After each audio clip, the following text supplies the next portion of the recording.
When I was 14 years old, as soon as Dad pulled into the driveway, I'd greet him with gloves in tow. Playing catch with Dad was one of the best parts of every single day. I'd practice pitching and he'd throw pop-ups as high as he could.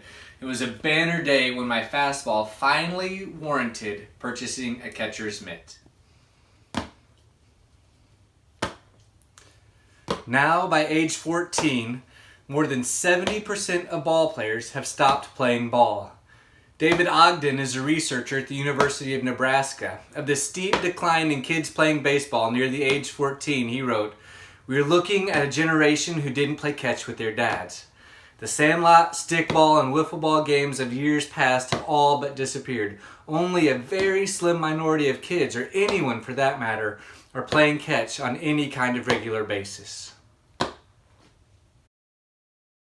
Well, inspired and encouraged by my daughters, beginning January 1st, 2018, I pitched every day for an entire year, traveling 12,000 miles through 10 states with my family in a backpack full of gloves. I connected with more than 530 catch partners. The effort went semi-viral for a couple weeks and was unofficially sponsored by Wilson and Icy Hot. For the first time in my life, I traveled to the Field of Dreams with Dad. We went at the invitation of Bob Dyer, a journalist for the Akron Beacon Journal, and one of his readers, Stan Sipka, an octogenarian who takes 2 gloves to the beach every year to play catch with strangers. Dad and I pulled into the long driveway leading to the movie-famous White House with a picket fence a couple hours before our pre-arranged meeting time with Bob and Stan. With the cornstalk standing watch behind me like outfielders begging for a ball to come their way, Dad and I played catch until a lady walking her dog approached us. "Are you father and son?" she asked. "You are just the cutest things ever. I couldn't help but take pictures." Just like James Earl Jones said, it was a reminder of all that was good from years past. Strangers connecting as the popping of seams hitting leather filled the air. Baseball bringing people together. A pickup game was taking place on the field when Stan walked up. A quick introduction and handshake, and 60 seconds later he and I were tossing a ball. Stan is a lifelong fan of the Cleveland Indians. At 14, he threw a no-hitter in the championship game. At 78, in the Roy Hobbs League, he pitched against 17-year-olds and retired the side in order. The coach made him go back out for a second inning because he had a no-hitter going. Playing catch connects people across all generations and isn't limited by ability or age. For older adults, playing catch has been linked to improving balance and proprioception, helping prevent falls. Ongoing studies are discovering connections between playing catch and helping those with Parkinson's disease, improving posture and arm movements. Players may retire from playing the game, but playing catch is a lifelong activity. Do you remember Isaac Newton's first law of motion? An object at rest stays at rest unless acted upon by an outside force. I am a writer. As a writer, I don't use the muscles it takes to throw a baseball ever. It took a couple of months for my arm and the rest of my body to get accustomed to daily games of catch. But if it was possible, I was growing younger as I played. We are drawn to the sedentary lifestyle like a cat to a pile of freshly laundered clothing. When we don't create space to play, we not so slowly turn into people who don't want those who do play on our lawns. Playing catch invites us to step away from our obsession with screens of all sizes and enjoy time soaking up vitamin D under the sun. The physical activity boosts our immune systems, and the hand-eye coordination and fine motor skills help across all of life, from playing an instrument to reading and writing. Playing catch isn't just good for the body, it's good for the brain too, improving memory, brain functioning, and lowering our risk for age-related diseases like dementia. Playing catch is needed sweat and sore muscles into our sedentary lifestyles. Like George Bernard Shaw said, we don't stop playing because we grow old because we stop playing. So in the summer of 2018, the baseball world came to Springfield, Missouri. I played catch with Simone Wern, one of the most highly decorated female baseball players ever. Simone is the first and only female in Australia's Baseball Hall of Fame. I played catch with Little Bear from China, then the youngest player on the Beijing Shugang Eagles fast-pitch softball team. I heard her throws. I played catch with Joey Mellows, better known as the Baseball Brit, who came to America to learn about baseball. The mustache-sporting international baccalaureate teacher from England emptied his savings and traveled the world to watch and write about baseball. In a world and culture that promotes a fear of strangers, playing catch helps make new friends and develops trust. The year of playing catch started with my daughters. My youngest daughter, Sophie, is an artist. Her ability to see something and then recreate it with watercolors or acrylics or pencil sketches truly astonishes me.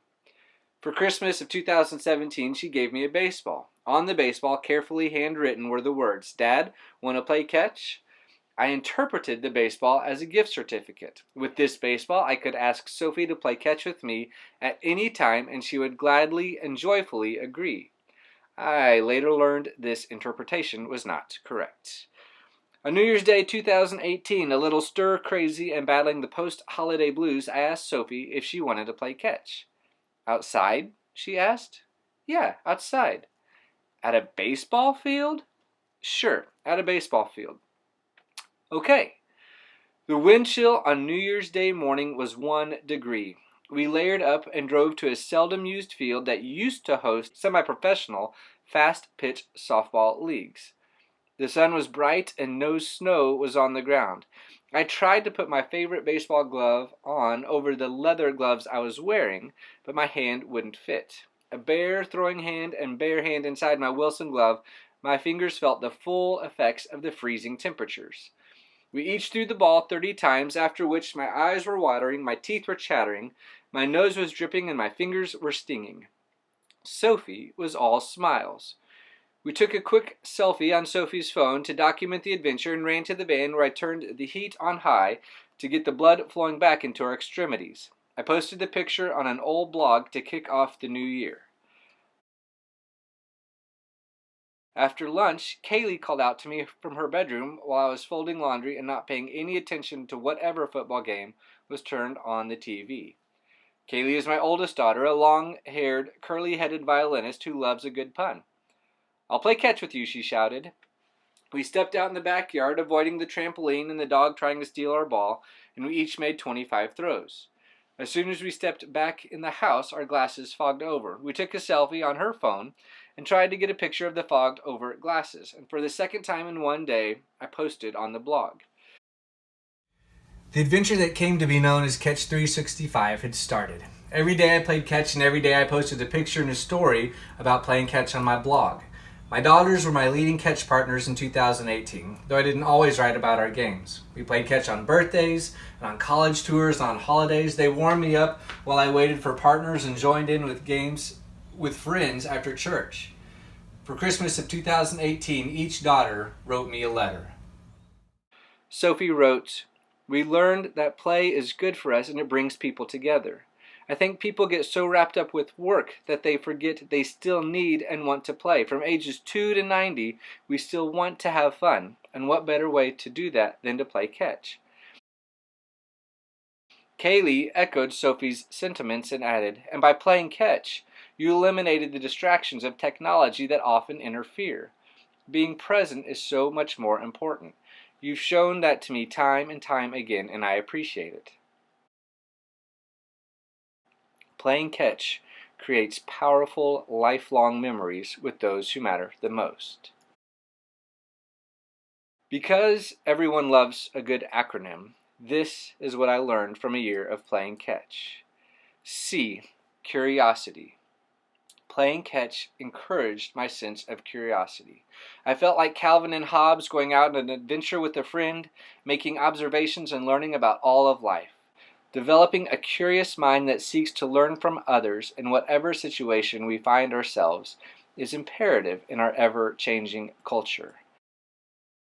A. Adaptability. Life throws curveballs and knuckleballs, sinkers, forkballs, fastballs that are a little too high and tight, and the occasional illegal pitch. Whether it was bad weather or a broken glove or a canceled partner, playing catch every day taught me to be adaptable, flexible, and creative. The ability to adapt to overcome whatever obstacles are in the way of our goals is an essential life skill. T.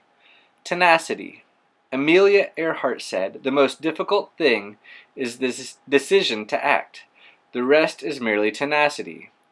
Through it all, over and over and over again, I lived one of the most important things I've ever learned: never give up. Life is hard.